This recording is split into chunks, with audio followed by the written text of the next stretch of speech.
madaxweynaha Soomaaliland ayaa maanta kormeeray cisbitaalka guud ee Burco iyo garoonka kubadda cagta ee Alamsey oo maalmihii u dambeeyay ka socday dhigida rooga cagaaran. madaxweynaha ay wehelinayaan qaar ka mid ah golihiisa wasiirada maamulka gobolka ka degmada ayaa si wada jir ugu fidiyay garoonka rooga cagaaran, waxaana munaasabad kooban oo loo sameeyay ka hadlay maayirka degmada Burco, isuduwaha wasaaradda ciyaaraha ee gobolka, badhasabka gobolka, wasiir Khaliil, gudoomiyaha shirkadda dhisaysa ee Habboon iyo madaxweynaha Soomaaliland, waxaana ka warameen qiimaha ay dalka u leeyihiin dhalinyarada iyo casriyeynta ku socota garoonka. waxaana ka mid ah hadaladoodii magacii gobolka Togdheer waa isku mid, dhalinyarada gobolka Togdheerna waa isku mid, waxay u baahan yihiin waxqabad fara badan iyo dhiirigelin badan. imika waxay jiil iyo hoobalad garab taagayeen sida gobolkoodii iyo magacoodii iyo maamuuskoodii soo celinaayeen. waxaan u baahanahay inuu imika midda adno roogaan loo dhagax dhigay in loo dhammaystiro.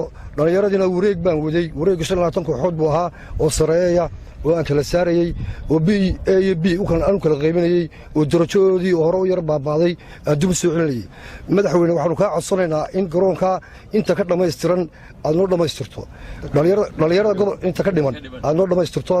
waa garoonkii kubadda cagta ee Alamsey Stadium loo oran jiray.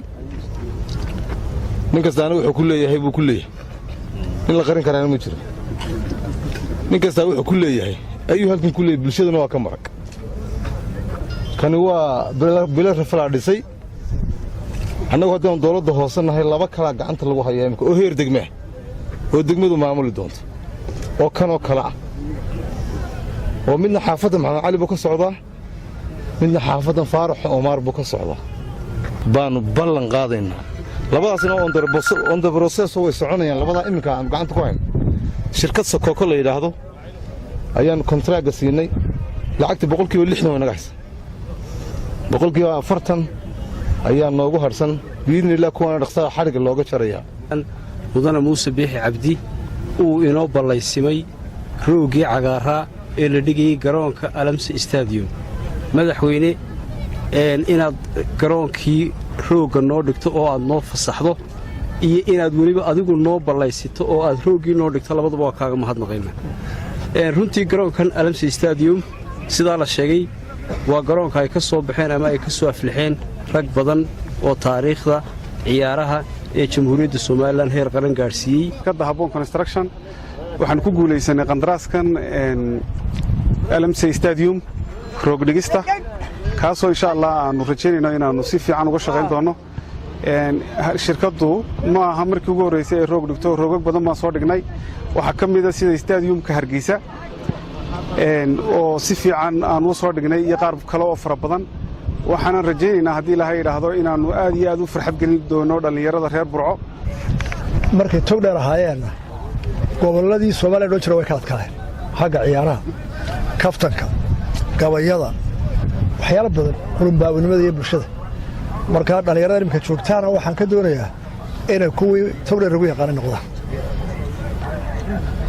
kuwii Togdheer ugu yaqaanay ee marka ragsi yimaado hadday ciyaarta iyo hadday kaftan tahay iyo hadday gabay tahay iyo mar walba marka hal galajinka reebo ciyaar kale wuxuu dheeryahay ee aan dhaaf jirin Togdheer baana. marka dhaaftay Togdheer baana ima noqonaysa magaca lahayd inay haybadi. marka halkii abiyaashin iyo awgeey maray magacii Togdheer ee dalkuna u baahanaa, dadkuna u baahanaa, af Soomaaliga intuu taqaano dhabina ku tixgelinaysay waan leeyahay ka dhalinyarada reebo. geesta kale madaxweynaha Soomaaliland oo horkacaya golihiisa wasiirada maamulka gobolka ka degmada ayaa booqday cisbitaalka Burco, waxaana uu mid u galay waararka ay jiifaan bukaanku, waxaana uu dhagax dhigay waarar cusub oo lagu kordhinayo cisbitaalka guud. waxaana halkaasi ka hadlay isuduwaha wasaaradda caafimaadka ee gobolka Togdheer, wasiirka caafimaadka, wasiirka diinta iyo awqaafta iyo madaxweynaha Soomaaliland, waxaana hadaladoodii ka mid ahaa saddex hool mid laba baqarayn iyo mid meeting lagu qabanayo iyo laba xafiis.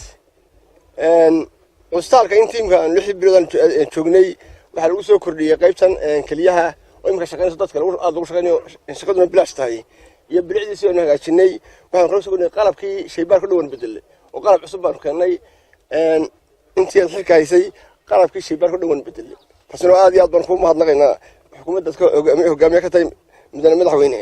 waxa kaloo ay jirtaa inaanu la dhisayo imka 5 xanaano oo cusub iyo gobolka ka jireen 4 xanaano hore 5 imka gacanta lagu hayo.